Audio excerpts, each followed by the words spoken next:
Mario Vargas Llosa. Y ahora nos toca recibir a un gran invitado. Estamos con Pedro Cateriano para hablar de uno de los aspectos más controversiales del Nobel, su vida política, su pasión política, que no solo está en sus artículos de opinión que leíamos semanalmente en El País y en distintos periódicos internacionales, sino también en su propia vida pública. Él decidió participar activamente en política y en su narrativa, en sus novelas, donde el elemento político está presente. Gracias, Pedro, por estar con nosotros. Buenos días. Pedro, buenos días.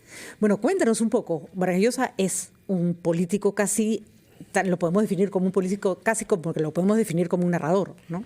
Es un hombre de palabra y de acción. No es un intelectual de escritorio. Su rica vida, no solo literaria, sino también en el ámbito político, demuestra o ha demostrado su capacidad como polemista, como actor, como, en el caso peruano, portador de un nuevo mensaje ideológico y político en un momento en que el Estado prácticamente se encontraba en una situación fallida. Su valentía, demostrada, por ejemplo, durante la campaña electoral, acaso una de las etapas más trágicas recientes de nuestra historia republicana ha sido cuando culmina el primer gobierno aprista. El terrorismo demencial, delincuencial de Sendero Luminoso, la violencia, la hiperinflación que quebró al Estado peruano, un Estado sin reservas internacionales, sin recursos. En ese momento él decide comprometerse cívicamente y ser candidato a la presidencia de la República. Pero esa acción no solo ha sido a nivel nacional. En pleno apogeo de la dictadura de Hugo Chávez, en base a una solidaridad activa, viaja a Caracas Vargas Llosa y se somete o se arriesga a los maltratos de la dictadura, lo retienen en aduanas. Viajó también a Palestina, por ejemplo, bueno, ¿no? Pero termino lo de Caracas. Hugo Chávez lo reta públicamente a debatir y, por supuesto, Vargas Llosa acepta ese debate. Y una vez que aceptó ese reto, Hugo Chávez retrocede. Esta clase de actitudes de compromiso con la defensa de la libertad de los últimos 15, 20 años ha convertido a Mario Vargas Llosa en la principal figura de la defensa de la libertad y la democracia en América Latina y yo diría en Iberoamérica, ¿no? Y esa es la razón por la cual en los últimos años, por ejemplo, ha congregado a numerosos expresidentes que han apoyado su labor de defensa de la cultura de la libertad, como él dice, a través de su fundación, ¿no? Ahora, a mí me parece que lo más importante del libro, a la vez que subrayar este compromiso con la cultura de la libertad en tanto que liberal, convertido a partir de los años 70, 80, es que cuando era socialista y cuando era comunista, en los años 50 y 60 y 70, cuando defendía a la Revolución Cubana y a la Unión Soviética, también pensaba en un socialismo con libertad. Exactamente. Es decir, que hay una continuidad en una opción que tú la remontas al traumatismo que significa el golpe de Odría contra Bustamante y Rivero, y regresamos a temas arequipeños, ¿eh? Porque tú haces notar, y en algún momento creo que le has preguntado incluso a él, si la persona que más admira de la política peruana es Bustamante y Rivero, y el arequipeño dice sí.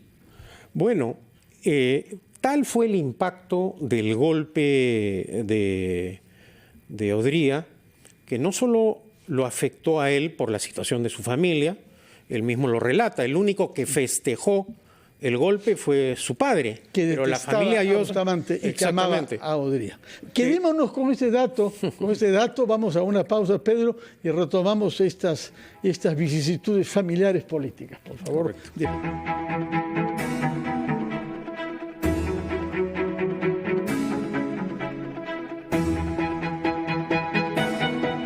Seguimos conversando con Pedro Cateriano sobre el aspecto político de Mario Vargas Llosa y habíamos dicho, Pedro, que era un hombre de acción, que lo fue siempre, además. Sí, y nos quedamos en el golpe de Odría, ¿no? Así es. Que años después le sirvió de materia central para su magistral novela Conversación en la Catedral, ¿no? Y en general toda su obra, eso lo mencionaba Alonso Cueto en este libro maravilloso del que vamos a hablar dentro de un momento, está asignada por el poder. En todas sus obras el poder es algo importante.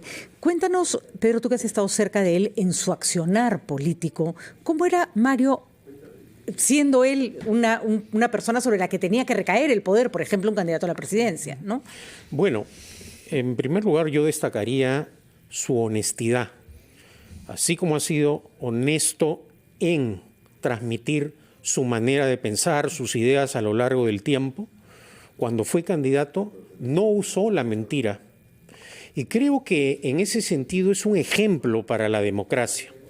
El débil sistema democrático, el caos en el que nos encontramos o la anarquía, es consecuencia del uso permanente de la mentira de parte de aquellos que han ocupado la presidencia de la República.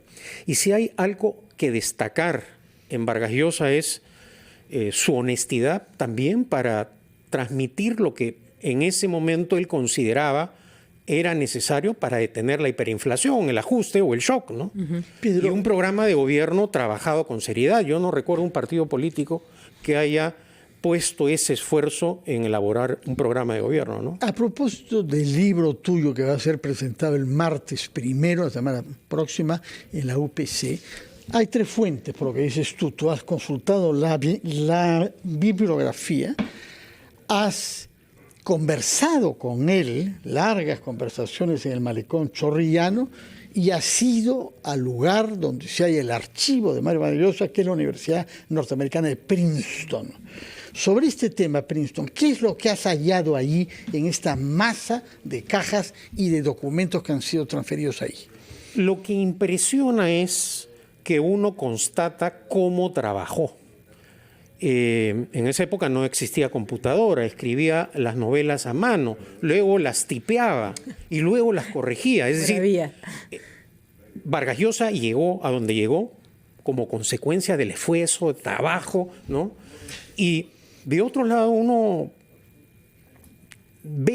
aprecia que hay mucho por trabajar. Por ejemplo, el archivo referido de Shurajai daría para un libro o más. Y de otro lado, lo que él dejó, ¿no?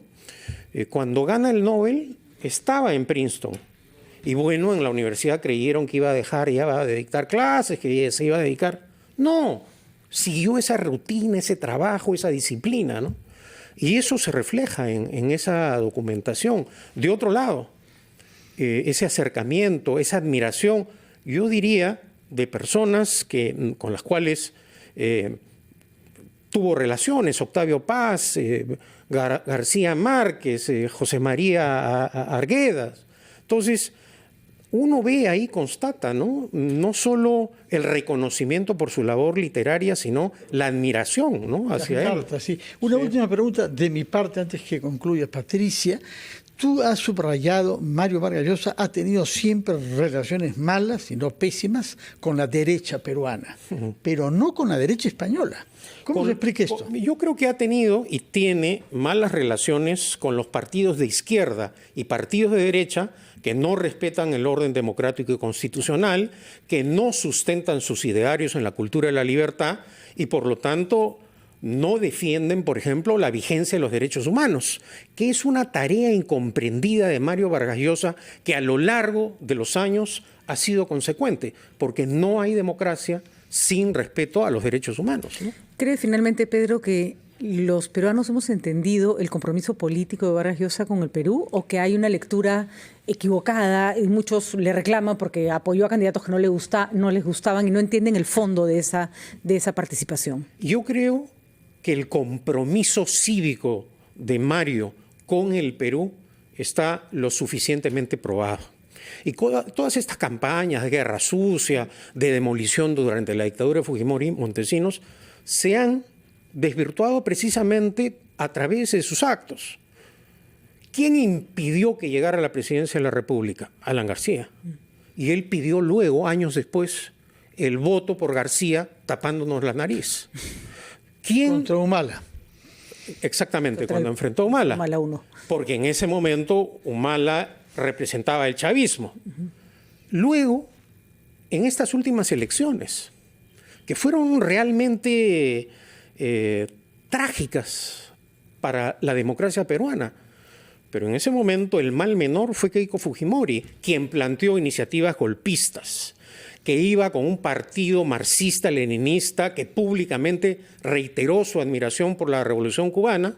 Vargas Llosa, nuevamente, con su honestidad intelectual, pidió el voto por Keiko Fujimori. Estas son demostraciones que no es como han señalado sus adversarios a lo largo del tiempo, no ha sido ni es un odiador, sino un peruano ejemplar, comprometido cívicamente en defensa de la libertad. Bueno, y eso lo pueden encontrar en el libro de Pedro que se presenta el martes, ¿no? Y que creo que se necesitaba un libro con estas características, Muchas viendo gracias. el lado político de Mario Vargas Llosa. Así que felicitaciones, Pedro. Gracias. Muchas gracias, Pedro. Qué bueno que Mario Vargas Llosa cuente con un amigo y con un interlocutor como tú. Estoy seguro que se alimentan recíprocamente en su amor por el Perú y en su amor a la libertad. Muchas gracias, Fernando. Ha sido Pedro Cateriano, Patricia, que lo conocemos bien, ex primer ministro en 2 oportunidades y autor de libros, ya van siendo varios, todos combativos, todos pugnaces y todos con muy buenas ventas, me parece, ¿no? Bueno, felicitaciones. Vamos a hacer una pausa y seguiremos conversando sobre Mario Vargas Llosa con motivo de su cumpleaños 89.